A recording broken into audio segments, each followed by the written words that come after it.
ಹುಡುಕಾಟ ಪ್ರಾರಂಭಿಸಿದ್ದು within 2 hours ಒಳಗಡೆನೆ ಸೌಜನ್ಯ ಸಿಗ್ತಾಳೆ. ಆದ್ರೆ ಶವ ಆಗಿ ಅವಳ ಕೈಗಳನ್ನ ಅವಳದೇ ದುಪಟ್ಟ ಅಂಡ್ ID ಕಾರ್ಡ್ ಇಂದ ಮರಕ್ಕೆ ಕಟ್ಟಿರ್ತಾರೆ. And most brutal part is ಅವಳ ಯೋನಿ, ಅವಳ ಏನಿತ್ತ ಅದ್ರ ಒಳಗಡೆ 6 ಇಂಚ್ ಮಣ್ಣು ತುಂಬಿರ್ತಾರೆ. ಓ ಬಿಡಪ್ಪ, ನಮ್ ಪೊಲೀಸ್ ಅವ್ರಿಗೆ ತಮ್ಮ ಡ್ಯೂಟಿ ಮೇಲೆ ಎಷ್ಟೊಂದು ನಿಷ್ಠೆ ಇದೆ, ಒಂದೇ ದಿನದಲ್ಲಿ ಆರೋಪಿನ ಹಿಡಿದ್ಬಿಟ್ರಲ್ಲ ಅಂತ ಪೊಲೀಸ್ ಅವ್ರ ಮೇಲೆ ಫುಲ್ ಒಂಥರ ಹೊಗಳ್ತಾ ಇರ್ತಾರೆ. ಆದ್ರೆ ಪಾಪ ಜನರಿಗೆ ಎಲ್ಲಿ ಗೊತ್ತಿತ್ತು ಈ ಕೇಸ್ ನ ರಿಯಲ್ ಆರೋಪಿ ಬೇರೆ ಯಾರೋ ಇದಾರೆ, ಪೊಲೀಸ್ ಅವರೇ ಈ ಕೇಸ್ ನ ಮಿಸ್ಲೀಡ್ ಮಾಡೋದಕ್ಕೆ ಸುಮ್ನೆ ಸಂತೋಷ್ನ ಅರೆಸ್ಟ್ ಮಾಡಿದ್ದಾರೆ ಅಂತ. ಪೊಲೀಸ್ ಅವರು ಈ ಕೇಸ್ ಅಲ್ಲಿ ಕರಪ್ಟ್ ಆಗಿದ್ದಾರೆ, ಪೊಲೀಸ್ ಅವರೇ ಸತ್ಯ ಮುಚ್ಚಿಡ್ಲಿಕ್ಕೆ ಟ್ರೈ ಮಾಡ್ತಿದ್ದಾರೆ. ಹಾಗಾಗಿ ಈ ಕೇಸ್ ನ ಇನ್ಮುಂದೆ ಪೊಲೀಸ್ ಅವರಲ್ಲದೆ CBI ಅವರು ಇನ್ವೆಸ್ಟಿಗೇಷನ್ ಮಾಡಬೇಕು, ಈ ಕೇಸ್ ನ CBI ಒಪ್ಸಿ ಅಂತ ಅಗೇನ್ ಪ್ರೊಟೆಸ್ಟ್ ಗಳು ಸ್ಟಾರ್ಟ್ ಆಗ್ತವೆ. ಸೌಜನ್ಯ ಕೇಸ್ ಒಂದೇ ಅಲ್ಲ, ನಾರಾಯಣ ಹಾಗೂ ಯಮುನಾ ಕೇಸಲ್ಲೂ, ವೇದವಲ್ಲಿ ಕೇಸಲ್ಲೂ, ಆ ಬ್ಯಾಂಕ್ ಮ್ಯಾನೇಜರ್ ನ ಕೇಸಲ್ಲೂ ಹಾಗೂ ಪದ್ಮಲತಾ ಕೇಸಲ್ಲೂ ಸೀದಾ ಡೈರೆಕ್ಟ್ ಡೌಟ್ ಬರೋದೆ ಊರಿನ ಗೌಡ್ರ ಮೇಲೆ. ಸೌಜನ್ಯ ಕೇಸ್ ಬಿಟ್ಟು ಆ ಇನ್ನೊಂದು ಕೇಸ್ ಯಾವುದು, ಅದಕ್ಕೂ ಸಂತೋಷ್ಗೂ ಏನ್ ಸಂಬಂಧ, ಅದ್ರಲ್ಲಿ ಯಾಕೆ ಸಂತೋಷ್ನ ಪೊಲೀಸ್ ಅವರು ಫಿಟ್ ಮಾಡಿದ್ರು ಅಂತ ಪ್ರತಿಯೊಂದು ಹೇಳ್ತೀನಿ. ನಾನು ಈ ಚಾನೆಲ್ ನ ಸ್ಟಾರ್ಟ್ ಮಾಡಿದಾಗಿಂದ one of the most requested ಇದು ಹಿಂದೂ ಟೆಂಪಲ್ ಅಲ್ಲ, ಇದು ಒಂದು ಜೈನ್ ಫ್ಯಾಮಿಲಿಗೆ ಬಿಲಾಂಗ್ ಮಾಡುವಂತಹ ಪ್ರೈವೇಟ್ ಜೈನ್ ಟೆಂಪಲ್ ಅಂತ. ಸೊ ಹೀಗಾಗಿ ಗವರ್ಮೆಂಟ್ ಅಫಿಷಿಯಲ್ಸ್ ಏನೂ ಮಾಡಕ್ಕಾಗದೆ ಇವತ್ತಿನವರೆಗೂ ಈ ಒಂದು ಧರ್ಮಸ್ಥಳ ಶ್ರೀ ಮಂಜುನಾಥ ದೇವಸ್ಥಾನನ ಒಂದು ಪ್ರೈವೇಟ್ ಟ್ರಸ್ಟ್ ನಡ್ಸ್ಕೊಂಡು ಹೋಗ್ತಿದೆ. ಅಂಡ್ ಆ ಪ್ರೈವೇಟ್ ಟ್ರಸ್ಟ್ ನ ಓನರ್ ಯಾರು, ಅದೇ ಗೌಡ್ರು ಕುಟುಂಬ. ನೋಡಿ, ನಾನು ಈ ವಿಡಿಯೋದಲ್ಲಿ ಯಾರ್ದು ರಿಯಲ್ ನೇಮ್ಸ್ ನ ಬಳಸ್ತಿಲ್ಲ. ಪ್ರೀವಿಯಸ್ಲಿ ಬೇರೆ ಯೂಟ್ಯೂಬರ್ಸ್ ತಮ್ಮ ವಿಡಿಯೋಸ್ ಅಲ್ಲಿ ರಿಯಲ್ ನೇಮ್ಸ್ ನ ಬಳಸಿ ಅನ್ನೋ ಒಂದೇ ಒಂದು ಕಾರಣಕ್ಕೆ ಅವ್ರ ವಿಡಿಯೋಸ್ ನ ಡಿಲೀಟ್ ಮಾಡಿಸಿದ್ದಾರೆ. ಸೊ ಅವ್ರ ಜೊತೆ ಆಗಿದ್ದು ನನ್ ಜೊತೆ ಆಗೋದ್ ಬೇಡ, ಸತ್ಯ ಮುಚ್ಚೋಗೋದು ನನ್ಗೆ ಇಷ್ಟ ಇಲ್ಲ. ಹಾಗಾಗಿ ನಾನಿಲ್ಲಿ ರಿಯಲ್ ನೇಮ್ಸ್ ನ ಬಳಸ್ತಿಲ್ಲ. ಆದ್ರೆ ನಾನು ಯಾರನ್ನ ಪಾಯಿಂಟ್ ಔಟ್ ಮಾಡಿ ಹೇಳ್ತಿದ್ದೀನಿ ಅನ್ನೋದು ಮಾತ್ರ ನಿಮಗೆ ತುಂಬಾ ಕ್ಲಿಯರ್ಲಿ ಅರ್ಥ ಆಗುತ್ತೆ. Don't worry.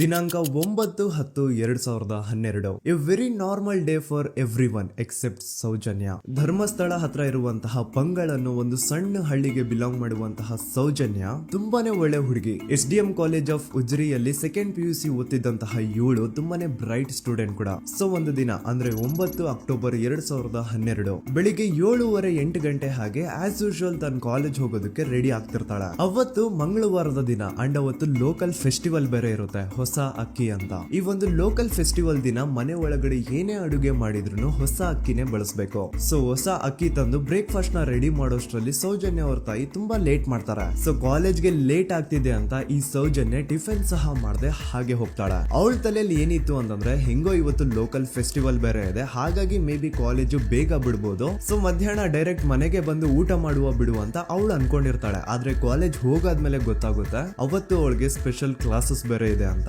ಸೌಜನ್ಯ ಬ್ರೇಕ್ಫಾಸ್ಟ್ ಕೂಡ ಮಾಡಿರಲ್ಲ ಅಂಡ್ ಲಂಚ್ ಬಾಕ್ಸ್ ಕೂಡ ತಂದಿರಲ್ಲ. ಹಾಗಾಗಿ ಲಂಚ್ ಟೈಮ್ ಅಲ್ಲಿ ಸೌಜನ್ಯನ ಒಬ್ಳು ಫ್ರೆಂಡ್ ಜಾನ್ವಿ ತಾನ್ ತಂದಿರುವಂತಹ ಲಂಚ್ ಬಾಕ್ಸ್ ಅಲ್ಲಿ ಒಂದಿಷ್ಟು ಲಂಚ್ ನ ಆಫರ್ ಮಾಡ್ತಾಳೆ. ಆದ್ರೆ ಸೌಜನ್ಯ ಪರವಾಗಿಲ್ಲ ನೀನ್ ತಿನ್ನು, ನಾನ್ ಮನೆಗೆ ಹೋಗ್ಬಿಟ್ಟು ಊಟ ಮಾಡ್ಕೊಂತೀನಿ ಅಂತ ಹೇಳ್ತಾಳೆ. ಸುಮಾರು ಮಧ್ಯಾಹ್ನದ 3:45ಕ್ಕೆ ಕಾಲೇಜ್ ಬಿಡುತ್ತೆ.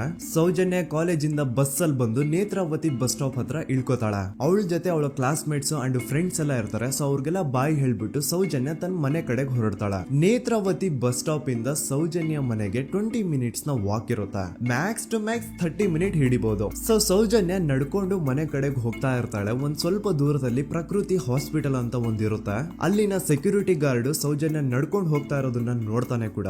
ನಂತರ ಸೌಜನ್ಯ ಒಂದು 10 ನಿಮಿಷ ಹಂಗೆ ಮುಂದೆ ನಡ್ಕೊಂಡು ಹೋಗಾದ್ಮೇಲೆ ಸೌಜನ್ಯಗೆ ತನ್ನ ಮಾವ ಸಿಗ್ತಾರೆ. ಅವರು ಸೌಜನ್ಯನ ನೋಡಿ ಮಾತಾಡಿಸ್ತಾರೆ. ಯಾಕಮ್ಮ ಕಾಲೇಜಿಂದ ಇಷ್ಟು ಲೇಟ್ ಬರ್ತಿದ್ಯಾ ಅಂತ ಕೇಳ್ತಾರೆ. ಆಗ ಸೌಜನ್ಯ, ಇಲ್ಲ ಮಾವ, ಕಾಲೇಜಲ್ಲಿ ಸ್ಪೆಷಲ್ ಕ್ಲಾಸ್ ಇತ್ತು, ಹಾಗಾಗಿ ಲೇಟ್ ಆಗ್ಬಿಡ್ತು ಅಂತ ಹೇಳಿ ಒಂದೆರಡು ಮಾತಾಡಿಸಿ ನಂತರ ತನ್ನ ಮನೆ ಕಡೆ ತಾನು ಹೊರಡ್ತಾಳ. ಈಗ ಆ ಒಂದು ಪಾಯಿಂಟ್ ಇಂದ ಸೌಜನ್ಯಗೆ ತನ್ನ ಮನೆ ಹೋಗ್ಲಿಕ್ಕೆ 10 ನಿಮಿಷ ಬೇಕು. ಮ್ಯಾಕ್ಸ್ ಟು ಮ್ಯಾಕ್ಸ್ 20 ಮಿನಿಟ್ ಅನ್ಕೊಳ್ಳಿ. 3:45ಕ್ಕೆ ಕಾಲೇಜ್ ಬಿಟ್ರೆ ಅರೌಂಡ್ 4:30ಗೆ ಮನೇಲಿ ಇರ್ಬೇಕಾಗಿದ್ದು ಹುಡುಗಿ 6:30-7 ಗಂಟೆ ಆಗಿದ್ರು ಮನೆಗೆ ಸೇರಿರಲ್ಲ. ಸೊ ಮನೇಲಿ ಸೌಜನ್ಯ ಅವ್ರ ತಾಯಿಗೆ ಟೆನ್ಷನ್ ಸ್ಟಾರ್ಟ್ ಆಗುತ್ತೆ. ಏನಪ್ಪ ಈ ಹುಡುಗಿ ಎಷ್ಟೊತ್ತಾದ್ರೂ ಇನ್ನು ಮನೆಗ್ ಬಂದಿಲ್ವಲ್ಲ ಅಂತ. ಸೊ ಅವ್ರೇನ್ ಮಾಡ್ತಾರೆ, ಸೌಜನ್ಯ ಅವ್ರ ತಂದೆ ಕಾಲ್ ಮಾಡ್ಬಿಟ್ಟು, ರೀ ಹಿಂಗೆ 3:30-4 ಗಂಟೆಗೆ ಕಾಲೇಜಿಂದ ಮನೆಗ್ ಬರ್ತಿದ್ದಿದ್ ನಮ್ ಹುಡುಗಿ ಇವತ್ತು 7 ಗಂಟೆ ಆದ್ರೂ ಇನ್ನೂ ಮನೆಗ್ ಬಂದಿಲ್ಲ, ನೀವು ಸ್ವಲ್ಪ ಬೇಗ ಮನೆಗ್ ಬಂದು ವಿಚಾರಿಸಿ ಅಂತ ಗಾಬ್ರಿಲಿ ಹೇಳ್ತಾರ. ಸರಿ ಅಂತ ಸೌಜನ್ಯ ಅವ್ರ ತಂದೆ ಮನೆಗ್ ಬಂದ್ಬಿಟ್ಟು ಸೌಜನ್ಯನ ಫ್ರೆಂಡ್ಸ್ ಕ್ಲಾಸ್ಮೇಟ್ಸ್ ಯಾರ್ದೆಲ್ಲ ಅವ್ರ ಹತ್ರ ನಂಬರ್ ಇರುತ್ತೋ ಅವ್ರಿಗೆಲ್ಲ ಕಾಲ್ ಮಾಡ್ಬಿಟ್ಟು ಸೌಜನ್ಯ ಬಗ್ಗೆ ಕೇಳ್ತಾರ.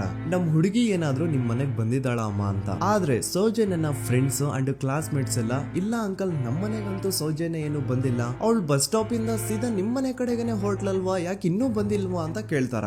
ಆಗ ಸೌಜನ್ಯ ಅವ್ರ ತಂದೆ ಇಲ್ಲಮ್ಮ ಬಂದಿಲ್ಲ, ಹಾಗಾಗಿನೇ ಕಾಲ್ ಮಾಡಿರೋದು ಅಂತ ಹೇಳಿ ಕಾಲ್ ಕಟ್ ಮಾಡ್ತಾರ. ದೆನ್ ಸೌಜನ್ಯ ಅವ್ರ ತಂದೆ ಸೌಜನ್ಯ ಅವ್ರ ಮಾವ ಕಾಲ್ ಮಾಡ್ತಾರ. ಅಳಿಯ ಎಲ್ಲಿದ್ಯಾ, ನನ್ ಮಗಳು ಇನ್ನು ಮನೆಗ್ ಬಂದಿಲ್ಲ, ನೀನೇನಾದ್ರೂ ಅವಳನ್ನ ನೋಡ್ದ ಅಂತ ಕೇಳ್ತಾರ. ಆ ಕಡೆಯಿಂದ ಅವರು ಸೌಜನ್ಯನ ಮಾವ ಹೇಳ್ತಾರೆ, ನಾನ್ ನೋಡ್ದೆ 4 ಕಾಲು ಹಾಗೆ ಆ ಹುಡುಗಿ ಕಾಲೇಜಿಂದ ಬರ್ಬೇಕಾದ್ರೆ ನನಗ್ ಕಾಣಿಸಿದ್ಲು, ನಾನ್ ಸ್ವಲ್ಪ ಮಾತಾಡ್ದೆ ಅವಳ ಹತ್ರ, ಅದಾದ್ಮೇಲೆ ಅವಳು ಮನೆ ಕಡೆ ಹೋದ್ಲಲ್ಲ, ಯಾಕೆ ಇನ್ನೂ ಬಂದಿಲ್ವಾ ಅಂತ ಅವರೇ ಉಲ್ಟಾ ಕ್ವಶನ್ ಕೇಳ್ತಾರ. ಈ ಕಡೆ ಸೌಜನ್ಯ ಅವ್ರ ತಂದೆ ಇಲ್ಲ 7 ಗಂಟೆ ಆದ್ರೂ ಮಗು ಇನ್ನು ಮನೆಗ್ ಬಂದಿಲ್ಲ, ನಮ್ಗೆ ಯಾಕೋ ತುಂಬಾ ಗಾಬರಿ ಆಗ್ತಿದೆ, ನೀನೊಂದ್ ಕೆಲ್ಸ ಮಾಡು, ನಮ್ಮವ್ರನ್ನೆಲ್ಲ ಸೇರ್ಸು, ಎಲ್ರೂ ಸೇರಿ ಹುಡುಕುವ ಅವಳನ್ನ ಅಂತ ಸುಮಾರು ರಾತ್ರಿ 7 ಗಂಟೆಯಿಂದ ಹಿಡಿದು 11 ಗಂಟೆವರೆಗೂ ಸೌಜನ್ಯನ ಮನೆಯವರು ಅಂಡ್ ಊರಿನ ಜನ 200-300 ಜನ ಸೇರ್ಕೊಂಡು ಸೌಜನ್ಯನ ಹುಡುಕ್ತಾರೆ. ಆದ್ರೆ ಸೌಜನ್ಯನ ಒಂದು ಸುಳಿವು ಸಿಗಲ್ಲ. ಸೊ ಕೊನೆಗೆ ಸಹಾಯ ಕೇಳ್ತಾ ರಾತ್ರಿ 11 ಗಂಟೆ ಹಾಗೆ ಸೌಜನ್ಯನ ತಂದೆ ತಾಯಿ ಅಂಡ್ ಊರಿನ ಜನ ಎಲ್ಲ ಬೆಳ್ತಂಗಡಿ ಪೊಲೀಸ್ ಸ್ಟೇಷನ್ ಹತ್ರ ಹೋಗ್ತಾರ. ಅಲ್ಲಿ ಪೊಲೀಸ್ ಅವ್ರ ಹತ್ರ ಕಾಲೇಜ್ ಹೋಗಿದ್ ನಮ್ ಹುಡುಗಿ ಇಷ್ಟೊತ್ತಾದ್ರೂ ಇನ್ನು ಮನೆಗ್ ಬಂದಿಲ್ಲ, ಎಷ್ಟು ಹುಡುಕಿದ್ರು ಸಿಗ್ತಾ ಇಲ್ಲ, ಸೊ ಪ್ಲೀಸ್ ಒಂದು ಮಿಸ್ಸಿಂಗ್ ರಿಪೋರ್ಟ್ ನ ಫೈಲ್ ಮಾಡಿ ನಮ್ ಹುಡುಗಿನ ಹುಡುಕೊಡಿ ಅಂತ ಕೇಳ್ಕೊತಾರ. ಆದ್ರೆ ಪೊಲೀಸ್ ಅವರು ಒಪ್ಪಲ್ಲ. ಇಲ್ಲ ಯಾವುದೇ ಪರ್ಸನ್ ಮಿಸ್ಸಿಂಗ್ ಆದ್ರೆ ಆಫ್ಟರ್ 24 ಅವರ್ಸ್ ಆದ್ಮೇಲೆ ರಿಪೋರ್ಟ್ ಫೈಲ್ ಮಾಡಕ್ಕಾಗೋದು. ಸೊ ನೀವ್ ಒಂದ್ ಕೆಲ್ಸ ಮಾಡಿ, ಈಗ ಮನೆಗ್ ಹೋಗಿ ನಾಳೆ ಬೆಳಿಗ್ಗೆವರೆಗೂ ನೋಡಿ, ನಾಳೆ ಬೆಳಿಗ್ಗೆವರೆಗೂ ನಿಮ್ ಮಗಳು ನಿಮ್ ಮನೆಗ್ ಬಂದಿಲ್ಲ ಅಂತಂದ್ರೆ ಆಗ ಬಂದ್ಬಿಟ್ಟು ಮಿಸ್ಸಿಂಗ್ ರಿಪೋರ್ಟ್ ನ ಫೈಲ್ ಮಾಡಿಸಿ ಅಂತ ಹೇಳಿ ಕಳಿಸ್ತಾರ.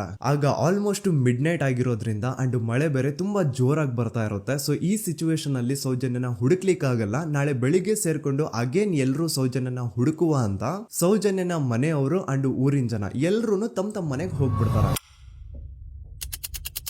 ನೆಕ್ಸ್ಟ್ ದಿನ ಅಂದ್ರೆ 10 ಅಕ್ಟೋಬರ್ 2012 ಬುಧವಾರದ ದಿನ ಬೆಳಿಗ್ಗೆ 10 ಗಂಟೆ ಹಾಗೆ ಸೌಜನ್ಯನ ಮನೆಯವರು ಅಂಡ್ ಊರಿನ 200-300 ಜನ ಸೇರ್ಕೊಂಡು ಅಗೇನ್ ಸೌಜನ್ಯಗೋಸ್ಕರ ಹುಡುಕಾಟ ಸ್ಟಾರ್ಟ್ ಮಾಡ್ತಾರ. ಹುಡುಕಾಟ ಪ್ರಾರಂಭಿಸಿದ್ದು ವಿತಿನ್ 2 ಅವರ್ಸ್ ಒಳಗಡೆನೆ ಸೌಜನ್ಯ ಸಿಗ್ತಾಳೆ. ಆದ್ರೆ ಶವ ಆಗಿ ಆ 200-300 ಊರಿನ ಜನ ಎಲ್ಲ ಸೇರ್ಕೊಂಡು ಏನ್ ಸೌಜನ್ಯನ ಹುಡುಕ್ತಾ ಇದ್ರು, ಅದ್ರಲ್ಲಿ ಯಾರೋ ಒಬ್ರಿಗೆ ಸೌಜನ್ಯನ ಮನೆಯಿಂದ ಕೇವಲ 10 ನಿಮಿಷ ದೂರದಲ್ಲಿರುವಂತಹ ಒಂದು ಹಳ್ಳನ ದಡದಲ್ಲಿ ಸೌಜನ್ಯನ ಮೃತದೇಹ ಸಿಗುತ್ತಾ.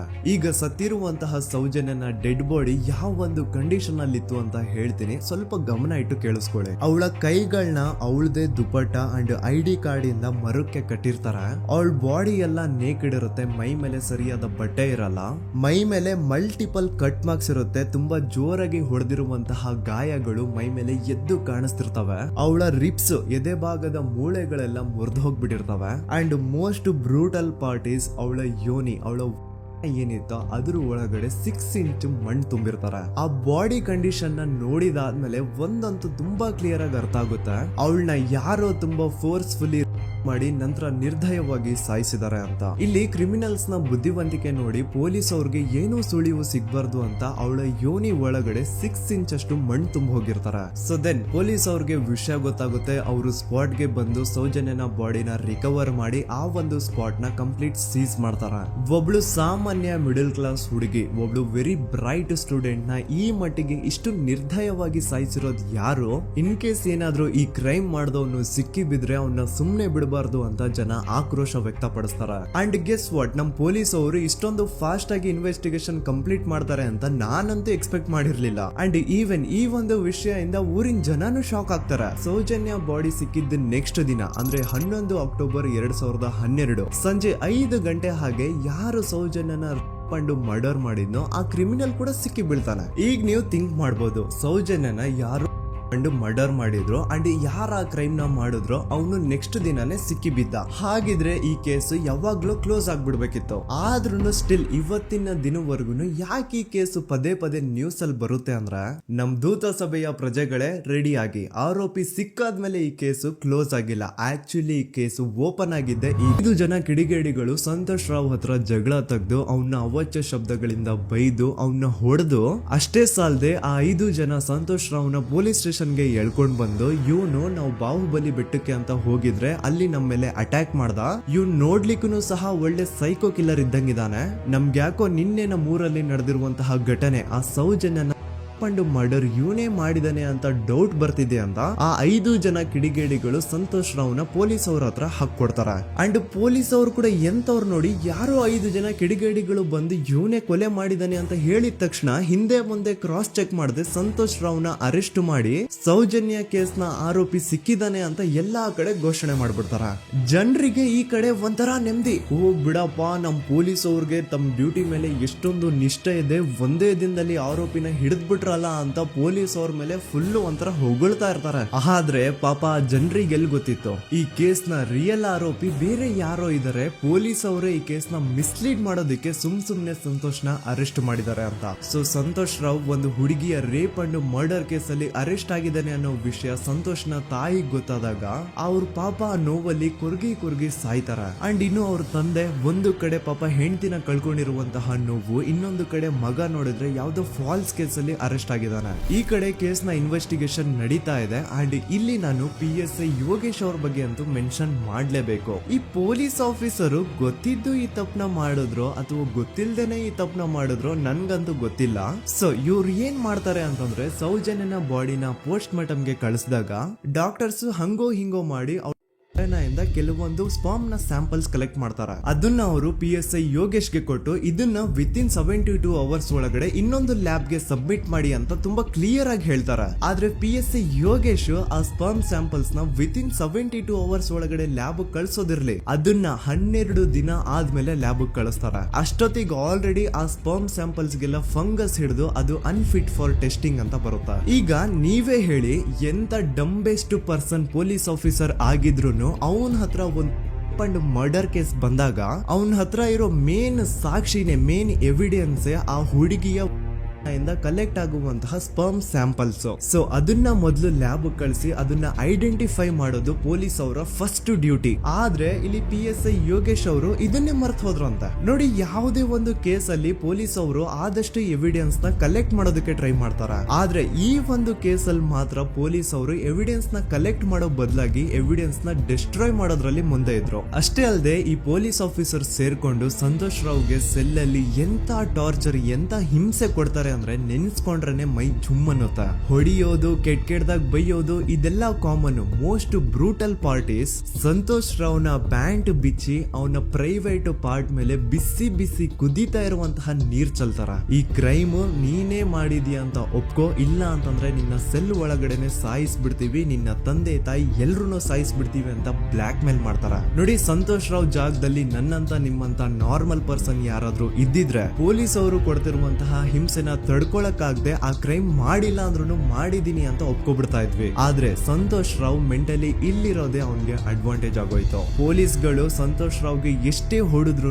ಎಷ್ಟೇ ಬೈದ್ರು, ಎಷ್ಟೇ ಬ್ಲಾಕ್ ಮೇಲ್ ಮಾಡಿದ್ರು ಸಂತೋಷ್ ರಾವ್ ಬಾಯಲ್ಲಿ ನಾನ್ ಈ ಕ್ರೈಮ್ ನ ಮಾಡಿಲ್ಲ ಅಂತಾನೆ ಬರುತ್ತೆ ಹೊರತು ಆ ಕ್ರೈಮ್ ನ ಅವನು ಒಪ್ಕೊಳ್ಳೋದೇ ಇಲ್ಲ. ದೆನ್ ಕೋರ್ಟ್ ಟ್ರಯಲ್ಸ್ ಸ್ಟಾರ್ಟ್ ಆಗುತ್ತೆ. ಈ ಕ್ರೈಮ್ ನ ಸಂತೋಷೇ ಮಾಡಿದಾನೆ ಅಂತ ಸೌಜನ್ಯ ಕಡೆಯ ಲಾಯರ್ ವಾದ ಮಾಡ್ತಾನೆ. ಅದಕ್ಕೆ ಆಪೋಸಿಟ್ ಆಗಿ ಸಂತೋಷ್ ರಾವ್ ಕಡೆಯಿಂದ ಒಬ್ರು ಲಾಯರ್ ಇಲ್ಲ ಸಂತೋಷ್ ರಾವ್ ಈ ಕ್ರೈಮ್ ನ ಮಾಡ್ಲಿಕ್ಕೆ ಸಾಧ್ಯನೇ ಇಲ್ಲ ಅಂತ ವಾದ ಮಾಡ್ತಿರ್ತಾರೆ. ಅಂಡ್ ಕೋರ್ಟ್ ಇಂದ ಆಚೆಗಡೆ ಸಂತೋಷ್ ರಾವ್ ನ ಅಗೇನ್ಸ್ಟ್ ಸ್ಟೂಡೆಂಟ್ಸ್ ಪ್ರೊಟೆಸ್ಟ್ ನಡೆಯುತ್ತೆ, ಪಬ್ಲಿಕ್ ಪ್ರೊಟೆಸ್ಟ್ ನಡೆಯುತ್ತೆ. ಅರೆಸ್ಟ್ ಆಗಿರುವಂತಹ ಸಂತೋಷ್ ರಾವ್ಗೆ ಗಲ್ಲಿಗೇರಿಸ್ರಿ ಅಂತ ಅವ್ರು ಡಿಮ್ಯಾಂಡ್ ಮಾಡ್ತಿರ್ತಾರೆ. ಸೊ ಹೀಗೆ ಒಂದು 2-3 ವರ್ಷ ಕಳೆದು ಹೋಗುತ್ತೆ. ನಂತರ ಒಂದು ಕೋರ್ಟ್ ಟ್ರಯಲ್ ಅಲ್ಲಿ ಸಂತೋಷ್ ರಾವ್ ಪರವಾಗಿ ಹೋರಾಡ್ತಿದ್ದಂತಹ ಲಾಯರ್ ಯಾಕೆ ಈ ಕೇಸ್ ಅಲ್ಲಿ ಸಂತೋಷ್ ಆರೋಪಿ ಅಲ್ಲ ಅಂತ ಪ್ರೂವ್ ಮಾಡ್ಲಿಕ್ಕೆ ಕೆಲವೊಂದು ಪಾಯಿಂಟ್ಸ್ ನ ಮುಂದೆ ಇಡ್ತಾರೆ. ಅದೇನಂತಂದ್ರೆ ಮೊದಲನೇದಾಗಿ ಸಂತೋಷ್ ರಾವ್ ಈ ಕ್ರೈಮ್ ನ ಮಾಡಿದಾನೆ ಅಂತ ಒಬ್ರು ಒಂದು ಐ ವಿಟ್ನೆಸ್ ಇರಲ್ಲ. ಇನ್ನೊಂದು ಏನು ಅಂತಂದ್ರೆ ಯಾವೊಂದು ಕಂಡೀಷನ್ ಅಲ್ಲಿ, ಯಾವೊಂದು ಬ್ರೂಟಲ್ ಕಂಡೀಷನ್ ಅಲ್ಲಿ ಸೌಜನ್ಯನ ಬಾಡಿ ಸಿಕ್ಕಿತ್ತೋ ಅದನ್ನ ಗಮನದಲ್ಲಿ ಇಟ್ಕೊಂಡು ಸ್ವಲ್ಪ ಪ್ರಾಕ್ಟಿಕಲ್ ಆಗಿ ಥಿಂಕ್ ಮಾಡಿದ್ರೆ ಆ ಒಂದು ಭೀಕರ ಕ್ರೈಮ್ ನ ಒಬ್ನೇ ಮಾಡ್ಲಿಕ್ಕೆ ಸಾಧ್ಯನೇ ಇಲ್ಲ. ಇನ್ನೊಂದು ಪಾಯಿಂಟ್ ಏನು ಅಂತಂದ್ರೆ ಸೌಜನ್ಯನ ಇಂದ ಪೊಲೀಸ್ ಅವ್ರಿಗೆ ಯಾವುದೇ ಸ್ಪರ್ಮ್ ಸ್ಯಾಂಪಲ್ ಸಿಗ್ಬಾರ್ದು ಅಂತ 6 ಇಂಚು ಅಷ್ಟು ಮಣ್ಣು ಹಾಕಿರ್ತಾರ. ಸೊ ಈಗ ನೀವೇ ಹೇಳಿ, ಮೆಂಟಲಿ ಇಲ್ಲಿರುವಂತಹ ಪರ್ಸನ್ಗೆ ಇಷ್ಟೊಂದು ಬುದ್ಧಿವಂತಿಕೆ ಇರುತ್ತಾ ಅನ್ಕೊಳ್ಳಿ. ಅಷ್ಟೊಂದು ಬುದ್ಧಿವಂತಿಕೆ ಅವ್ನಿಗಿದ್ರೂನು ಆ ಕ್ರೈಮ್ ಮಾಡಾದ್ಮೇಲೆ ಅವನ ಆ ಊರಿಂದ ಓಡ್ ಹೋಗ್ಬೋದಾಗಿತ್ತು. ಆದ್ರೆ ಮತ್ತ್ಯಾಕೆ ಅವನು ಅದೇ ಊರಲ್ಲೇ ಇರ್ತಾನೆ. ಅಂಡ್ ಸೌಜನ್ಯ ಕೊನೆಯದಾಗಿ ಪ್ರಕೃತಿ ಹಾಸ್ಪಿಟಲ್ ಮುಂದ್ಗಡೆಯಿಂದ ನಡ್ಕೊಂಡು ಹೋಗ್ತಾ ಇರ್ಬೇಕಾದ್ರೆ ಆ ಪ್ರಕೃತಿ ಹಾಸ್ಪಿಟಲ್ ನ ಸೆಕ್ಯೂರಿಟಿ ಗಾರ್ಡ್ ನೋಡ್ತಾನೆ. ಅಂಡ್ ಪ್ರಕೃತಿ ಹಾಸ್ಪಿಟಲ್ ನ ಆಚೆಗಡೆ CCTV ಕ್ಯಾಮರಾನು ಇರುತ್ತೆ. ಸಡನ್ಲಿ ಆ CCTV ಫುಟೇಜ್ ಕೂಡ ಕಾಣೆ ಆಗ್ಬಿಡುತ್ತಾ. ಇನ್ನೊಂದೇನು ಅಂತಂದ್ರೆ ಸೌಜನ್ಯ ಮರ್ಡರ್ ಆಗಿದ್ದು ನೆಕ್ಸ್ಟ್ ದಿನಾನೇ ಪೊಲೀಸ್ ಅವರು ಆರೋಪಿನ ಹಿಡಿದ್ರು. ಸೊ ಹಾಗಿದ್ದಾಗ ಆ ಕಲೆಕ್ಟ್ ಮಾಡಿರುವಂತಹ ಸ್ಪರ್ಮ್ ಸ್ಯಾಂಪಲ್ಸ್ ನ ಲ್ಯಾಬ್ ಗೆ ಕಳಿಸಿ ಇವನೇ ಆರೋಪಿ ಅಂತ ಕನ್ಫರ್ಮ್ ಮಾಡೋ ಬದಲಾಗಿ ಯಾಕೆ ಪೊಲೀಸ್ ಅವರು ಆ ಸ್ಪರ್ಮ್ ಸ್ಯಾಂಪಲ್ಸ್ ನ ತಮ್ಮ ಹತ್ರನೇ ಇಟ್ಕೊಂಡು 12 ದಿನವರೆಗೂ ಅದಕ್ಕೆ ಫಂಗಸ್ ಹಿಡಿಯೋವರೆಗೂ ಕಾದು ಆಮೇಲೆ ಅದನ್ನ ಲ್ಯಾಬ್ ಕಳಿಸಿದ್ರು. ಅಂಡ್ ಮೇನ್ ಇಂಪಾರ್ಟೆಂಟ್ ಆಗಿ ಸಂತೋಷ್ ರಾವ್ಗೆ ಒಂದು ಗುಪ್ತ ರೋಗ ಇರುತ್ತೆ, ಅದೇ ಫಿಮೋಸಿಸ್ ಅಂತ. ಈ ಕಾಯಿಲೆ ಏನು ಅಂತ ನಾನು ಈ ವಿಡಿಯೋದಲ್ಲಿ ಡೀಟೇಲ್ಡ್ ಆಗಿ ಎಕ್ಸ್ಪ್ಲೈನ್ ಮಾಡ್ಲಿಕ್ಕೆ ಆಗಲ್ಲ.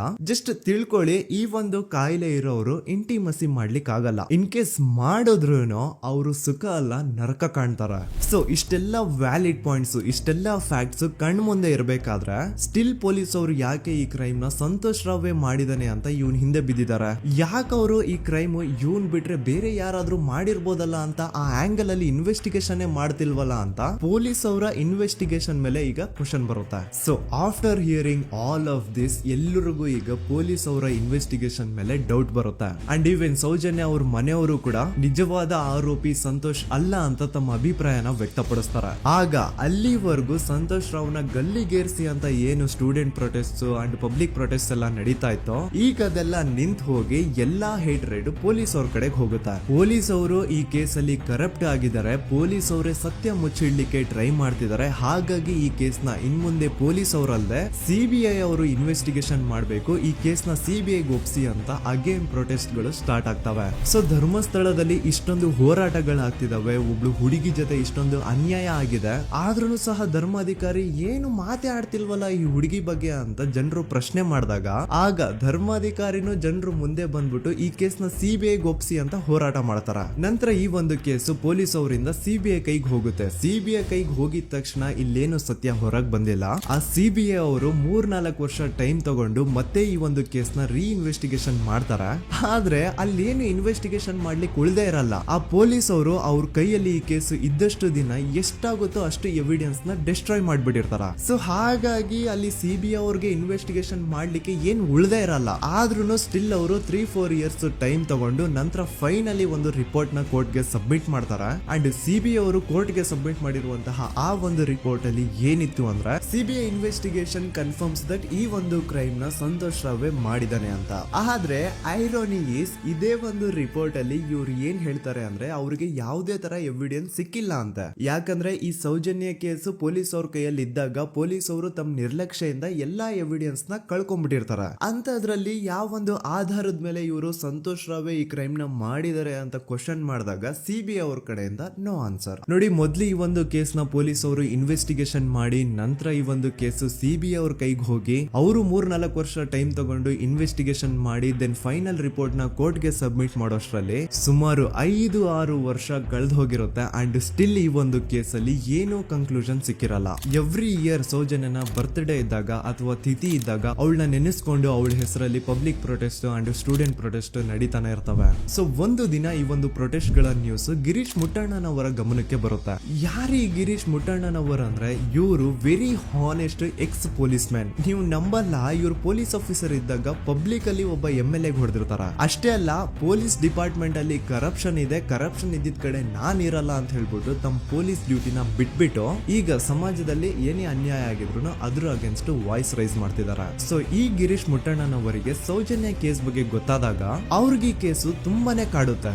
ಅಲ್ಲ, ಇಷ್ಟೊಂದು ವರ್ಷಗಳಾಗೋಯ್ತು ಆ ಹುಡುಗಿ ಜೊತೆ ಅನ್ಯಾಯ ಆಗಿ, ಸ್ಟಿಲ್ ಈ ಒಂದು ಕೇಸ್ ನ ಕನ್ಕ್ಲೂಷನ್ ಸಿಕ್ತಿಲ್ವಲ್ಲ, ಏನ್ ನಡೀತಿದೆ ಧರ್ಮಸ್ಥಳದಲ್ಲಿ ಅರ್ಥ ಆಗ್ತಿಲ್ವಲ್ಲ ಅಂತ ಈ ಗಿರೀಶ್ ಅವರು ತಮ್ಮ ಹಳೆ ಪೊಲೀಸ್ ಕಾಂಟ್ಯಾಕ್ಟ್ಸ್ ನ ಯೂಸ್ ಮಾಡ್ಕೊಂಡು ಆ ಸೌಜನ್ಯ ಕೇಸ್ ಫೈಲ್ ನ ಒಂದು ಕಾಪಿನ ತಮ್ಮ ಹತ್ರ ತರಿಸ್ಕೋತಾರ. ಆ ಒಂದು ಕೇಸ್ ಫೈಲ್ ಅಲ್ಲಿ ಸೌಜನ್ಯ ಬಗ್ಗೆ ಅಷ್ಟೇ ಅಲ್ಲದೆ ಸಂತೋಷ್ ರಾವ್ ಬಗ್ಗೆನೂ ಇನ್ಫಾರ್ಮೇಶನ್ ಇರುತ್ತೆ. ಅಂಡ್ ಗಿರೀಶ್ ಅವರು ಸಂತೋಷ್ ಬಗ್ಗೆ ಇರುವಂತಹ ಇನ್ಫಾರ್ಮೇಶನ್ ನೋಡ್ತಾ ಇರ್ಬೇಕಾದ್ರೆ ಅವರು ಒಂದು ವಿಷಯನ ನೋಟಿಸ್ ಮಾಡ್ತಾರ. ಅದೇನಂತಂದ್ರೆ ಪೊಲೀಸ್ ಅವರು ಸಂತೋಷ್ ರಾವ್ನ ಬರೀ ಸೌಜನ್ಯ ಕೇಸಲ್ಲಿ ಒಂದೇ ಫಿಟ್ ಮಾಡಿರಲ್ಲ, ಸೌಜನ್ಯ ಸಾಯೋಕ್ಕಿಂತ 20 ದಿನ ಹಿಂದೆ ಧರ್ಮಸ್ಥಳದಲ್ಲೇ ನಡೆದಿರುವಂತಹ ಒಂದು ಕ್ರೈಮ್ ಅಲ್ಲಿನೂ ಸಹ ಸಂತೋಷ್ ರಾವೇ ಆರೋಪಿ ಅಂತ ಮೆನ್ಷನ್ ಮಾಡಿರ್ತಾರೆ. ಮಾಡ್ತಿರ್ತಾರ. ಸೊ ಸೌಜನ್ಯ ಕೇಸ್ ಬಿಟ್ಟು ಆ ಇನ್ನೊಂದು ಕೇಸ್ ಯಾವ್ದು, ಅದಕ್ಕೂ ಸಂತೋಷ್ಗೂ ಏನ್ ಸಂಬಂಧ, ಅದ್ರಲ್ಲಿ ಯಾಕೆ ಸಂತೋಷ್ನ ಪೊಲೀಸರು ಫಿಟ್ ಮಾಡಿದ್ರು ಅಂತ ಪ್ರತಿಯೊಂದು ಹೇಳ್ತೀನಿ. ಆದ್ರೆ ನಾನಿಲ್ಲಿ ಯಾರ್ದೂನು ರಿಯಲ್ ನೇಮ್ಸ್ ನ ಬಳಸಲ್ಲ, ಯಾಕಂದ್ರೆ ಮುಂದೆ ಕೇಸಲ್ಲಿ ತುಂಬಾ ದೊಡ್ಡ ದೊಡ್ಡ ಪವರ್ಫುಲ್ ವ್ಯಕ್ತಿಗಳ ಹೆಸರುಗಳು ಬರ್ತವೆ ಅಂಡ್ ನನ್ ವಿಡಿಯೋ ಯೂಟ್ಯೂಬ್ ಇಂದ ಡಿಲೀಟ್ ಆಗೋದು ನನ್ಗೆ ಇಷ್ಟ ಇಲ್ಲ. ಹಾಗಾಗಿ ನಾನಿಲ್ಲಿ ಯಾರ್ದೂನು ರಿಯಲ್ ನೇಮ್ಸ್ ನ ಬಳಸ್ತಿಲ್ಲ. ಬಟ್ ಯಾರ ಬಗ್ಗೆ ಹೇಳ್ತಿದ್ದೀನಿ ಅಂತ ಒಂದ್ ಸ್ವಲ್ಪ ನೀವೇ ಅರ್ಥ ಮಾಡ್ಕೊಳ್ಳಿ. ನೋಡಿ, ಧರ್ಮಸ್ಥಳದಲ್ಲಿ ಮಾಫಿಯಾ ಕೈಂಡ್ ಆಫ್ ನಡೆಸ್ತಿರುವಂತಹ ಒಂದು ವೆರಿ ಪವರ್ಫುಲ್ ಗೌಡ್ರು ಕುಟುಂಬ ಇದೆ. ಇವ್ರ ಹತ್ರ ಬೇಜನ್ ಆಸ್ತಿ, ಬೇಜನ್ ದುಡ್ಡು, ಬೇಜನ್ ಪವರ್, ಬೇಜನ್ ಇನ್ಫ್ಲೂಯೆನ್ಸ್ ಎಲ್ಲಾನು ಇದೆ. ಆ ಊರಲ್ಲಿ ಈ ಗೌಡ್ರು ಕುಟುಂಬದ್ದು ಎಷ್ಟೊಂದು ಕಂಟ್ರೋಲ್ ಇದೆ ಅಂತಂದ್ರೆ ಅವ್ರನ್ನ ಎದುರು ಹಾಕೊಳ್ಳೋರೆ ಯಾರು ಇಲ್ಲ. ಅಂಡ್ ಈ ಒಂದು ಗೌಡ್ರು ಕುಟುಂಬ ಒಂದು ಪ್ರೈವೇಟ್ ಟ್ರಸ್ಟ್ ಹೆಸರಲ್ಲಿ ಒಂದು ವೆರಿ ಪಾಪ್ಯುಲರ್ ದೇವಸ್ಥಾನನ ಸುಮಾರು ವರ್ಷಗಳಿಂದ ತಲೆ ಮಾರುಗಳಿಂದನೂ ನಡ್ಸ್ಕೊಂಡ್ ಬಂದಿರ್ತಾರ. ಅದೇ ಒಂದು ದೇವಸ್ಥಾನದಲ್ಲಿ 60 ವರ್ಷ ವಯಸ್ಸಾಗಿರುವಂತಹ ನಾರಾಯಣ ಅನ್ನೋ ಒಬ್ಬ ವ್ಯಕ್ತಿ ಮಾವುತನಾಗಿ ಕೆಲಸ ಮಾಡ್ತಿರ್ತಾನೆ. ನಾರಾಯಣ ಅವ್ರ ತಂದೆನೂ ಅದೇ ದೇವಸ್ಥಾನದಲ್ಲಿ ಮಾವುತಾಗಿ ಕೆಲಸ ಮಾಡ್ತಾ ಇದ್ರು, ಅವ್ರ ತಂದೆನೂ ಅದೇ ದೇವಸ್ಥಾನದಲ್ಲಿ ಮಾವುತಾಗಿ ಕೆಲಸ ಮಾಡ್ತಾ ಇದ್ರು. ಸೊ ಹೀಗೆ ತಲೆ ಮಾರುಗಳಿಂದ ಮಾವುತಾಗಿನೇ ನಾರಾಯಣನ ಕುಟುಂಬ ಆ ಒಂದು ದೇವಸ್ಥಾನದಲ್ಲಿ ಕೆಲಸ ಮಾಡ್ತಾ ಇರುತ್ತೆ. ಸೊ ಒಮ್ಮೆ ತುಂಬಾ ವರ್ಷಗಳ ಹಿಂದೆ ನಾರಾಯಣ ಅವ್ರ ತಂದೆ ಆ ದೇವಸ್ಥಾನದಲ್ಲಿ ಮಾವುತಾಗಿ ಕೆಲಸ ಮಾಡ್ತಾ ಇರ್ಬೇಕಾದ್ರೆ ಆಗಿನ ದೇವಸ್ಥಾನದ ಧರ್ಮಾಧಿಕಾರಿ ಆ ಮಾವುತನ ಕೆಲ್ಸದ ಮೇಲೆ ಇರುವಂತಹ ನಿಷ್ಠೆ, ಅವನ ನಿಯತ್ತು ಅಂಡ್ ತಲೆಮಾರುಗಳಿಂದ ಅವರು ದೇವಸ್ಥಾನಕ್ಕೆ ಸಲ್ಲಿಸ್ತಿರುವಂತಹ ಸೇವೆನ ಮೆಚ್ಚಿ ಆ ಧರ್ಮಾಧಿಕಾರಿ ಆ ನಾರಾಯಣ ಅವ್ರ ತಂದೆ ಆ ಮಾವುತನಿಗೆ ಒಂದು ಜಮೀನ ಕೊಡ್ತಾರೆ ಆಸ್ ಎ ಗಿಫ್ಟ್ ಆಗಿ. ಸೊ ಈಗ ಫ್ಲಾಶ್ ಬ್ಯಾಕ್ ಇಂದ ಒಂದ್ ಸ್ವಲ್ಪ ಮುಂದೆ ಬರುವ 2010-11ರಲ್ಲಿ ಯಾವೊಂದು ಜಮೀನ ಆಗಿನ ಧರ್ಮಾಧಿಕಾರಿ ನಾರಾಯಣ ಅವ್ರ ತಂದೆಗೆ ಆಸ್ ಎ ಗಿಫ್ಟ್ ಆಗಿ ಕೊಟ್ಟಿದ್ರು, ಈಗ ನಾರಾಯಣ ಅವ್ರ ತಂದೆ ಸತ್ ಹೋಗಿ ಆ ಒಂದು ಜಮೀನು ನಾರಾಯಣ ಹೆಸರಿಗೆ ಆಗಿರುತ್ತೆ. ಅಂಡ್ ಆಗಷ್ಟೇ ಗೊತ್ತಾಗುತ್ತೆ ಆ ಜಮೀನ ವೆರಿ ಆಪೋಸಿಟ್ ಒಂದು ದೊಡ್ಡ ಹೈವೇ ಬರ್ತಿದೆ ಅಂಡ್ ಅದರಿಂದ ಜಮೀನ ರೇಟು 10 ಪಟ್ಟು ಜಾಸ್ತಿ ಆಗುತ್ತೆ ಅಂತ. ಸೊ ಈ ವಿಷಯ ಗೊತ್ತಾಗಿ ನೋಡಿ, ದಾನ ಮಾಡದಂತಹ ಧರ್ಮಾಧಿಕಾರಿ ಅಂತೂ ಸತ್ ಹೋದ್ರು, ಆದ್ರೆ ಅವ್ರ ಮುಂದಿನ ಪೀಳಿಗೆ ಅವ್ರಿಗೆ ಈ ಜಮೀನ್ ಮೇಲೆ ಕಣ್ಬಿದ್ದು ನಾರಾಯಣ ಅವ್ರ ಹತ್ರ ಆ ಜಾಗನ ವಾಪಸ್ ಕೇಳ್ತಾರ. ಆದ್ರೆ ನಾರಾಯಣ ಕೊಡಲ್ಲ. ಇಲ್ಲ, ನಾನ್ ಯಾಕೆ ಕೊಡ್ಲಿ, ನಮ್ ತಂದೆಯಿಂದ ಸಿಕ್ಕಿರುವಂತಹ ಜಮೀನ್ ಇದು, ನಮ್ ತಂದೆಯ ಕೊನೆ ಗುರುತು ಇದು ನನ್ನ ಹತ್ರ ಇರೋದು, ಸೊ ಇದನ್ನ ನಾನು ಯಾವುದೇ ಕಾರಣಕ್ಕೂ ಬಿಟ್ಕೊಡಲ್ಲ ಅಂತ ಆ ಗೌಡ್ರು ಕುಟುಂಬನ ನಾರಾಯಣ ಎದುರು ಹಾಕೋತಾರ. ಆಗ ಗೌಡ್ರು ಕುಟುಂಬದವ್ರಿಗೆ ಕೋಪ ಬಂದು ಅವ್ರೇನ್ ಮಾಡ್ತಾರೆ ಅಂದ್ರೆ ನಾರಾಯಣ ಮನೆಗೆ ನೀರಿನ ಸಪ್ಲೈ ಇರುತ್ತಲ್ವಾ ಅದನ್ನ ಬಂದ್ ಮಾಡ್ತಾರ, ಎಲೆಕ್ಟ್ರಿಸಿಟಿ ಸಪ್ಲೈನು ಕಟ್ ಆಫ್ ಮಾಡ್ತಾರ, ಊರಲ್ಲಿ ಇರುವಂತಹ ಎಲ್ಲಾ ಚರಂಡಿಗಳನ್ನ ಕ್ಲೀನ್ ಮಾಡಿ ಆ ಕಸ ಏನಿರುತ್ತೋ ಅದನ್ನ ತಂದು ನಾರಾಯಣ ಮನೆ ಮುಂದೆ ಹಾಕ್ತಾರ. ಇಷ್ಟೇ ಅಲ್ಲ, ನಾರಾಯಣ ಅವ್ರ ಹೆಂಡತಿ ಮಕ್ಕಳು ಎಲ್ಲಾದ್ರೂ ಆಚೆ ಹೋಗ್ತಾ ಬರ್ತಾ ಇದ್ರೆ ಅವ್ರನ್ನ ಕೆಟ್ಟದಾಗ ಬೈಯೋದು, ಹೊಡ್ಕೊಳ್ಳೋದು, ಬಡ್ಕೊಳ್ಳೋದೆಲ್ಲ ಮಾಡ್ತಿರ್ತಾರ. ಇಷ್ಟೆಲ್ಲ ಆಗ್ತಾ ಇದ್ರು ಸ್ಟಿಲ್ ನಾರಾಯಣ ಮಾತ್ರ ಆ ಜಾಗನ ಬಿಟ್ಕೊಡಲ್ಲ. ಆ ಜಾಗದಗೋಸ್ಕರ ನೀನ್ ಬೇಕಿದ್ರೆ ಇದನ್ನೆಲ್ಲ ಸಹಿಸ್ಕೊಂಡಿರಪ್ಪ, ನಮ್ ಕೈಲಂತೂ ಆಗಲ್ಲ ಅಂತ ನಾರಾಯಣನ ಹೆಂಡತಿ ಮಕ್ಕಳು ಅವನ್ನ ಬಿಟ್ಟು ಬೇರೆ ಊರಿಗೆ ಹೋಗ್ಬಿಡ್ತಾರ. ಈಗ ಮನೆಯಲ್ಲಿ ನಾರಾಯಣ ಅಂಡ್ 45 ವರ್ಷ ವಯಸ್ಸಿರುವಂತಹ ನಾರಾಯಣ ಅವ್ರ ತಂಗಿ ಯಮುನಾ ಅವ್ರು ಮಾತ್ರ ಇಬ್ರೇ ಇರ್ತಾ ಇದ್ರು. ಸೊ ಒಂದೊಳ್ಳೆ ಅವಕಾಶ ನೋಡ್ಕೊಂಡು 21 ಸೆಪ್ಟೆಂಬರ್ 2012 ಮನೆಯಲ್ಲಿ ನಾರಾಯಣ ಹಾಗೂ ಯಮುನಾ ಇರ್ಬೇಕಾದ್ರೆ ಯಾರೋ ಮನೆ ಒಳಗಡೆ ನುಗ್ಗಿ ನಾರಾಯಣನ್ಗೆ ಹೊಡೆದು ಯಮುನಾಗೂ ಸಹ ಹೊಡೆದು ನಂತರ ಅವಳು ಮಾಡಿ ದೆನ್ ನಾರಾಯಣ ಹಾಗೂ ಯಮುನನ ತಲೆನ ಒಂದು ರುಬ್ಬಗುಂಡಿಂದ ಚಚ್ಚಿ ಸಾಯಿಸ್ಬಿಡ್ತಾರ. ಈ ಕೊಲೆ ಆಗಿದ್ದು ಕಳ್ಳತನಗೋಸ್ಕರ ಅಂತ ಪೊಲೀಸ್ ಅವರು ತಮ್ಮ ರಿಪೋರ್ಟ್ ಅಲ್ಲಿ ಬರೀತಾರ. ಆದ್ರೆ ಪಾಯಿಂಟ್ ಏನ್ ಗೊತ್ತಾ, ಆ ಮನೇಲಿ ಒಂದ್ ಸ್ವಲ್ಪನೂ ಹಣ ಆಗ್ಲಿ ಅಥವಾ ಬಂಗಾರ ಆಗ್ಲಿ ಕಳ್ಳತನ ಆಗಿರಲ್ಲ. ಕಳ್ಳತನ ಆಗಿರೋದು ಕೇವಲ ಆ ಮೇನ್ ರೋಡ್ ಅಲ್ಲಿ ಇದ್ದಂತಹ ಪ್ರಾಪರ್ಟಿ ಪೇಪರ್ಸ್. ಎಂತ ಕೋಇನ್ಸಿಡೆನ್ಸ್ ನೋಡಿ, ಯಾವ ಒಂದು ಜಮೀನಿನ ಪತ್ರ ನಾರಾಯಣ ಮನೆಯಿಂದ ಕಳ್ಳತನ ಆಗಿದ್ವೋ ಅದೇ ಒಂದು ಜಮೀನಲ್ಲಿ 10 ವರ್ಷ ಆದ ನಂತರ ಒಂದು ದೊಡ್ಡ ಹೋಟೆಲ್ ಸ್ಥಾಪನೆ ಆಗುತ್ತೆ ಅಂಡ್ ಆ ಹೋಟೆಲ್ ನ ಇನಾಗ್ರೇಷನ್ ಗೆ ಚಿಕ್ಕ ಗೌಡ್ರು ಬರ್ತಾರ. ಸೊ ಈಗೇನು ನಾರಾಯಣ ಹಾಗೂ ಯಮುನನ ಕೊಲೆ ಆಗಿದ್ಯೋ ಇದಾಗಿದ್ದು 20 ದಿನ ಆದ್ಮೇಲೆ ಸೌಜನ್ಯ ಜೊತೆ ಅಂತ ನಿರ್ದಯ ಘಟನೆ ಆಗಿದ್ದು. ಸೊ ಪೊಲೀಸ್ ಅವರು ಸೌಜನ್ಯ ಕೇಸ್ ಅಲ್ಲಿ ಸಂತೋಷ್ ರಾವ್ನ ಫಿಟ್ ಮಾಡೋದಲ್ದೆ ಈ ಒಂದು ನಾರಾಯಣ ಹಾಗೂ ಯಮುನಾ ಕೇಸ್ ಅಲ್ಲೂ ಸಹ ಸಂತೋಷ್ ರಾವ್ನೆ ಫಿಟ್ ಮಾಡಿರ್ತಾರ. ಇಲ್ಲಿ ಡೇಟ್ಸ್ ನ ಸ್ವಲ್ಪ ನೆನ್ಪಿಟ್ಕೊಳ್ಳಿ. ನಾರಾಯಣ ಹಾಗೂ ಯಮುನನ ಕೊಲೆ ಆಗಿದ್ದು 21 ಸೆಪ್ಟೆಂಬರ್ 2012 ಅಂಡ್ ಸಂತೋಷ್ ರಾವ್ ಧರ್ಮಸ್ಥಳಕ್ಕೆ ಬಂದಿದ್ದು 9 ಅಕ್ಟೋಬರ್ 2012, 20 ದಿನ ಆದ್ಮೇಲೆ. ಸೊ ನಾರಾಯಣ ಹಾಗೂ ಯಮುನನ ಕೊಲೆ ಆದಾಗ ಊರಲ್ಲೇ ಇಲ್ದೆ ಎಲ್ಲೋ ಶೃಂಗೇರಿಯಲ್ಲಿ ಯಾವುದೋ ಒಂದು ಹೋಟೆಲ್ ಅಲ್ಲಿ ಕೆಲಸ ಮಾಡ್ತಿದ್ದಂತಹ ಸಂತೋಷ್ ರಾವ್ ಹೇಗೆ ಈ ಒಂದು ಕೇಸಲ್ಲಿ ಆರೋಪಿ ಆಗ್ತಾನೆ? ಸೊ ಇದೇ ಒಂದು ಪಾಯಿಂಟ್ ನ ನೋಟಿಸ್ ಮಾಡಿ ಗಿರೀಶ್ ಮುಟ್ಟಣ್ಣನವರು ಧರ್ಮಸ್ಥಳಕ್ಕೆ ಬಂದು ಸಂತೋಷ್ ನ ಲಾಯರ್ ಜೊತೆ ಡಿಸ್ಕಸ್ ಮಾಡ್ತಾರ. ದೆನ್ ಫೈನಲಿ ಏನೋ ತಪ್ಪು ಮಾಡದೆ ಸುಳ್ಳು ಆರೋಪಗಳಿಂದ ಕರಪ್ಟ್ ಪೊಲೀಸ್ ಆಫೀಸರ್ಸ್ ನ ಮಿಸ್ಲೀಡಿಂಗ್ ಇನ್ವೆಸ್ಟಿಗೇಷನ್ ಇಂದ ಸಂತೋಷ್ ರಾವ್ ರಾವ್ ತನ್ನ ಜೀವನದ 8-10 ವರ್ಷನ ಜೈಲಲ್ಲಿ ಕಳೆದು ಫೈನಲಿ ರಿಲೀಸ್ ಆಗ್ತಾನೆ. ಒಂಥರ ಈ ಕೇಸಿಂದ ಸಂತೋಷ್ ರಾವ್ನ ಇಡೀ ಲೈಫೇ ಸ್ಪಾಯ್ಲ್ ಆಗೋಯ್ತು.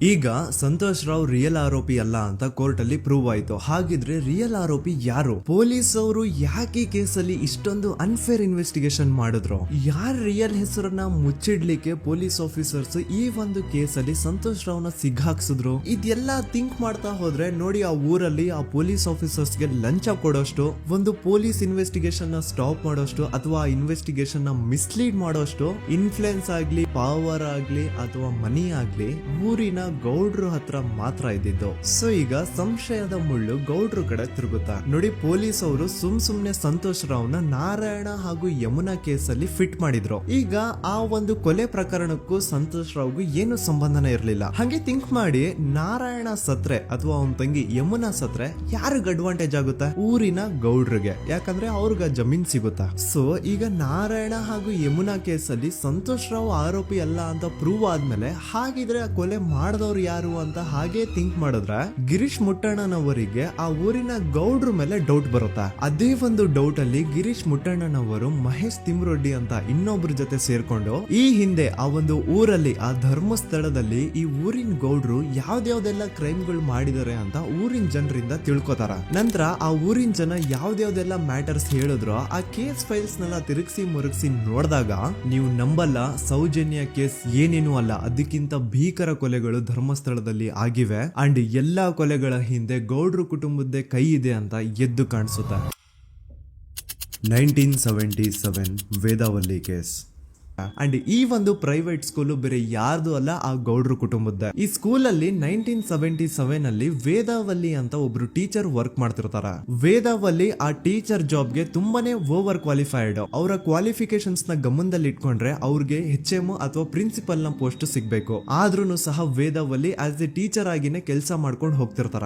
ಒಮ್ಮೆ ಏನಾಗುತ್ತೆ, ಸ್ಕೂಲ್ ಅಲ್ಲಿ ಪ್ರಿನ್ಸಿಪಲ್ ನ ಪೋಸ್ಟ್ ಖಾಲಿ ಆಗುತ್ತೆ. ಅಂಡ್ ಆ ಒಂದು ಪೋಸ್ಟ್ ಗೆ ಎಲ್ರು ಏನ್ ಅನ್ಕೊಳ್ತಾರೆ, ವೇದಾವಲ್ಲಿನೇ ಸೆಲೆಕ್ಟ್ ಮಾಡೋದು ಅಂತ. ಆದ್ರೆ ವೇದಾವಲ್ಲಿಯ ಕ್ಯಾಸ್ಟ್ ಬೇರೆ ಇದೆ ಅನ್ನೋ ಒಂದೇ ಒಂದು ಕಾರಣಕ್ಕೆ ಆ ಪ್ರಿನ್ಸಿಪಲ್ ನ ಪೋಸ್ಟ್ ವೇದಾವಲ್ಲಿಗೆ ಸಿಗದೆ ಬೇರೆ ಯಾರನ್ನೋ ತಂದು ಕೂರಿಸ್ಬಿಟ್ಟಿರ್ತಾರ. ಇದರಿಂದ ಟೀಚರ್ ವೇದಾವಲ್ಲಿಗೆ ತುಂಬಾ ಕೋಪ ಬಂದು ಅವ್ರ ಸ್ಕೂಲ್ ಮುಂದೆ ಪ್ರೊಟೆಸ್ಟ್ ಮಾಡೋದ್ ಸ್ಟಾರ್ಟ್ ಮಾಡ್ತಾರ. ಅಂಡ್ ಈ ವಿಷಯ ಸ್ಕೂಲ್ ನ ಓನರ್ಸ್ ಗೆ ಇಷ್ಟ ಆಗಲ್ಲ. ಸೊ ಅವರು ಆ ಕೋಪನ ಹಾಗೆ ಮನ್ಸಲ್ಲಿ ಇಟ್ಕೊಂಡಿರ್ತಾರ. ಒಮ್ಮೆ ಏನಾಗುತ್ತೆ, ಸ್ಕೂಲ್ ರಜೆ ಇರುತ್ತೆ, ವೇದಾವಲ್ಲಿ ಮನೇಲಿ ಇರ್ತಾರ. ಅಂಡ್ ಅವ್ರ ಹಸ್ಬೆಂಡ್ ಡಾಕ್ಟರ್ ಅರಳೆ ಅವ್ರಿಗೆ ಯಾವ್ದೋ ಬೇರೆ ಊರಲ್ಲಿ ಒಂದು ಕಾಲೇಜ್ ಅಲ್ಲಿ ಸೆಮಿನಾರ್ ಏನೋ ಇರುತ್ತೆ. ಸೊ ಅವರು ಅಲ್ಲಿಗೆ ಹೋಗಿರ್ತಾರೆ. ಈಗ ಮನೇಲಿ ಇರೋದು ವೇದಾವಲ್ಲಿ ಒಂದೇ. ಇದೇ ಒಂದು ಅವಕಾಶನ ನೋಡ್ಕೊಂಡು ಯಾರೋ ವೇದಾವಲ್ಲಿ ಅವ್ರ ಮನೆಗೆ ನುಗ್ಗಿ ವೇದಾವಲ್ಲಿಗೆ ಹೊಡೆದು ನಂತರ ಅವ್ರನ್ನ ಜೀವಂತವಾಗಿ ಸುಟ್ಬಿಡ್ತಾರ. ಸ್ವಲ್ಪ ಹೊತ್ತು ನಂತರ ರಾತ್ರಿ ಆಗ್ತಿದ್ದಂಗೆ ಡಾಕ್ಟರ್ ಅರಳೆ ಅವರು ಮನೆಗೆ ವಾಪಸ್ ಬರ್ತಾರೆ. ಅಂಡ್ ಮನೆ ಒಳಗಡೆ ಬಂದ್ ನೋಡಿದ್ರೆ ವೇದಾವಲ್ಲಿ ಅವರು ಸತ್ ಹೋಗಿ ಅವರ ಬಾಡಿ ಸುಟ್ ಹೋಗಿ ನೆಲದ ಮೇಲೆ ಬಿದ್ದಿದೆ. ಹೆಂಡತಿನ ಕಳ್ಕೊಂಡಿರುವಂತಹ ದುಃಖನ ಸೈಡ್ಗೆ ಇಟ್ಟು ಡಾಕ್ಟರ್ ಅರಳೆ ಅವರು ಮೊದ್ಲು ಪೊಲೀಸ್ ಸ್ಟೇಷನ್ ಹೋಗ್ಬಿಟ್ಟು, ನಮ್ ಮನೆಗೆ ನಾನು ಇಲ್ದೇ ಇರುವಂತಹ ಸಮಯನ ನೋಡ್ಕೊಂಡು ಯಾರೋ ಮನೆ ಒಳಗಡೆ ನುಗ್ಗಿ ನನ್ನ ಹೆಂಡತಿನ ಹೊಡೆದು ನಂತರ ಅವಳನ್ನ ತುಂಬಾ ಭೀಕರವಾಗಿ ಸಾಯಿಸಿದ್ದಾರೆ ಅಂತ ಪೊಲೀಸ್ ಅವ್ರಿಗೆ ರಿಪೋರ್ಟ್ ಕೊಡಕ್ ಹೋದ್ರೆ, ಅಲ್ಲಿ ಪೊಲೀಸ್ ಅವರು ಉಲ್ಟಾ ಡಾಕ್ಟರ್ ಅರಳೆ ಮೇಲೆನೆ FIR ಬರ್ದು ನೀನೇ ನಿನ್ ಹೆಂಡತಿನ ಸಾಯಿಸಿದ್ಯಾ, ನಾಟಕ ಮಾಡಬೇಡ ಅಂತ ಅವ್ರನ್ನೇ ಅರೆಸ್ಟ್ ಮಾಡ್ಬಿಡ್ತಾರ. ನಂತರ 2-3 ವರ್ಷ ಜೈಲಲ್ಲೇ ಇದ್ದು ಡಾಕ್ಟರ್ ಅರಳೆ ಅವರು ತಮ್ಮ ಫ್ರೆಂಡ್ಸ್ ಅಂಡ್ ಫ್ಯಾಮಿಲಿ ಮೂಲಕ ಎವಿಡೆನ್ಸ್ ನೆಲ್ಲ ಕಲೆಕ್ಟ್ ಮಾಡಿಸಿ ತಾನ ಕೊಲೆನ ಮಾಡಿಲ್ಲ, ತಾನ್ ತನ್ನ ಹೆಂಡತಿನ ಸಾಯಿಸಿಲ್ಲ ಅಂತ ಕೋರ್ಟ್ ಅಲ್ಲಿ ಪ್ರೂವ್ ಮಾಡ್ಕೊಂಡು ಜೈಲಿಂದ ರಿಲೀಸ್ ಆಗ್ತಾರ. ಸೊ ಈಗ ಡಾಕ್ಟರ್ ಅರಳೆ ಅವರು ಈ ಒಂದು ಕ್ರೈಮ್ ನ ಮಾಡಿಲ್ಲ ಅಂತಂದ್ರೆ ವೇದಾವಲ್ಲಿನ ಅಷ್ಟು ಭೀಕರವಾಗಿ ಸಾಯಿಸಿದವ್ರು ಯಾರು? ಈ ವಿಷಯ ಇವತ್ತಿನವರೆಗೂ ಗೊತ್ತಾಗಿಲ್ಲ. 1986 ಅಲ್ಲಿ ನಡೆದಂತಹ ಪದ್ಮಲತಾ ಕೇಸ್. ಪದ್ಮಲತಾ ಅವ್ರ ತಂದೆ ಕಮ್ಯುನಿಸ್ಟ್ ಪಾರ್ಟಿನ ಲೀಡರ್ ಇರ್ತಾರೆ. ಅವ್ರ ರಿಯಲ್ ನೇಮ್ ಏನು ಅಂತ ನಮಗ್ ಗೊತ್ತಾಗಿಲ್ಲ, ಬಟ್ ಈ ವಿಡಿಯೋದಲ್ಲಿ ಅವ್ರ ಹೆಸರು ಲಕ್ಷ್ಮಣ್ ಅಂತ ಅನ್ಕೊಳ್ಳಿ. ಸೊ ಕಮ್ಯುನಿಸ್ಟ್ ಪಾರ್ಟಿನ ಲೀಡರ್ ಇರುವಂತಹ ಲಕ್ಷ್ಮಣ್ ಅವ್ರಿಗೆ ಊರಲ್ಲಿ ತುಂಬಾನೇ ಸಪೋರ್ಟ್ ಇರುತ್ತೆ. ಊರಿನ ಜನರ ಫೇವ್ರೇಟ್ ಇರ್ತಾರೆ ಇವರು. ಅಂಡ್ ಅದೇ ವರ್ಷ ಅಂದ್ರೆ 1986 ಅಲ್ಲಿ ಪಂಚಾಯತ್ ಎಲೆಕ್ಷನ್ ಬೇರೆ ಇರುತ್ತೆ. ಅಂಡ್ ಎಲ್ರಿಗೂ ಗೊತ್ತಿತ್ತು ಲಕ್ಷ್ಮಣೆ ಗೆಲ್ಲೋದು ಅಂತ. ಆ ಪಂಚಾಯತ್ ಎಲೆಕ್ಷನ್ ಅಲ್ಲಿ ಲಕ್ಷ್ಮಣ್ನ ಆಪೋಸಿಟ್ ಗೌಡ್ರಿಗೆ ತುಂಬಾ ಬೇಕಾಗಿರೋರು ಒಬ್ರು ನಿಂತಿರ್ತಾರ. ಅಂಡ್ ಅವ್ರಿಗೂ ಗೊತ್ತಿತ್ತು ಎಲೆಕ್ಷನ್ ಏನಾದ್ರು ಆದ್ರೆ ಲಕ್ಷ್ಮಣ ಎಲೆಕ್ಷನ್ ಅಲ್ಲಿ ಗೆಲ್ಲೋದು ಅಂತ. ಸೊ ಎಲ್ಲಿ ಸೋತೋಗ್ಬಿಡ್ತೀವೋ ಅನ್ನೋ ಭಯಕ್ಕೆ ಆ ಗೌಡ್ರು ಕಡೆ ಅವ್ರು ಏನ್ ಮಾಡ್ತಾರೆ, ಲಕ್ಷ್ಮಣ್ನ ಅಪ್ರೋಚ್ ಮಾಡಿ ಮುಚ್ಕೊಂಡು ಈ ಪಂಚಾಯತ್ ಎಲೆಕ್ಷನ್ ಅಲ್ಲಿ ನಿನ್ ನಾಮಿನೇಷನ್ ನ ಕ್ಯಾನ್ಸಲ್ ಮಾಡು ಅಂತ ವಾರ್ನಿಂಗ್ ಕೊಡ್ತಾರೆ. ಆದ್ರೆ ಲಕ್ಷ್ಮಣ್ ಅವರು ಅಂಜದೆ ನೀವ್ ಏನ್ ಮಾಡ್ತಿರೋ ಮಾಡ್ಕೊಳ್ರಿ, ಆದ್ರೆ ನಾನ್ ಮಾತ್ರ ನಾಮಿನೇಷನ್ ನ ಕ್ಯಾನ್ಸಲ್ ಮಾಡಲ್ಲ ಅಂತ ಆ ಗೌಡ್ರು ಕುಟುಂಬನ ಎದುರು ಹಾಕೋತಾರ. ದೆನ್ ಎಂತ ಕೋಇನ್ಸಿಡೆನ್ಸ್ ನೋಡಿ, ನೆಕ್ಸ್ಟ್ ಡೇನೆ ಲಕ್ಷ್ಮಣ್ ಅವ್ರ ಮಗಳು ಪದ್ಮಲತಾ ಕಿಡ್ನಾಪ್ ಆಗ್ತಾಳ. ಸುಮಾರು 56 ದಿನ ಅವಳನ್ನ ಯಾರೋ ಕಿಡ್ನಾಪ್ ಮಾಡ್ತಾರೆ. ಅಂಡ್ ಆ 56 ದಿನ ಡೈಲಿ ಅವಳನ್ನ ಶೋಷಣೆ ಕೂಡ ಮಾಡ್ತಾರೆ. ನಂತರ 56 ದಿನ ಆದ್ಮೇಲೆ ಪದ್ಮಲತನ ಬಾಡಿ ನೇತ್ರಾವತಿ ನದಿಲಿ ತೇಲ್ತಾ ಸಿಗುತ್ತಾ. ಆಸ್ ಎಕ್ಸ್ಪೆಕ್ಟೆಡ್ ಈ ಕೇಸಲ್ಲೂ ಪೊಲೀಸ್ ಅವ್ರ ಕಡೆಯಿಂದ ಪ್ರಾಪರ್ ಇನ್ವೆಸ್ಟಿಗೇಷನ್ ಆಗಲ್ಲ. ಅಂಡ್ ಯಾರ್ ಪದ್ಮಲತನ ಕಿಡ್ನಾಪ್ ಮಾಡಿದ್ರು, ಯಾರು ಅವಳನ್ನ 15 ದಿನವರೆಗೂ ಶೋಷಣೆ ಮಾಡಿ ನಂತರ ಅವಳನ್ನ ಅಷ್ಟು ಭೀಕರವಾಗಿ ಸಾಯಿಸಿದ್ರು ಅಂತ ಇವತ್ತಿನ ದಿನದವರೆಗೂ ಗೊತ್ತಾಗಿಲ್ಲ. ಮತ್ತೆ ನಮಗೆ ಗೊತ್ತಾದದು 22ಕ್ಕೆ ಸ್ಕೂಲ್ ಡೇ 56 ದಿನ ಕಳೆದು ಹೊಳೆಯಲ್ಲಿ ಹೆಣ ಉಂಡು ಎಂದು ಕೇಳಿ ಪೊಲೀಸಿನವರು ಬರುವಾಗ ಬಂದು ಹೇಳುವಾಗ ನಮಗೆ ಗೊತ್ತಾದ. ಅವರು ನನ್ನನ್ನು ಕರ್ಕೊಂಡು ಹೋಗಿ ಅಲ್ಲಿ ಹೋಗಿದೆ.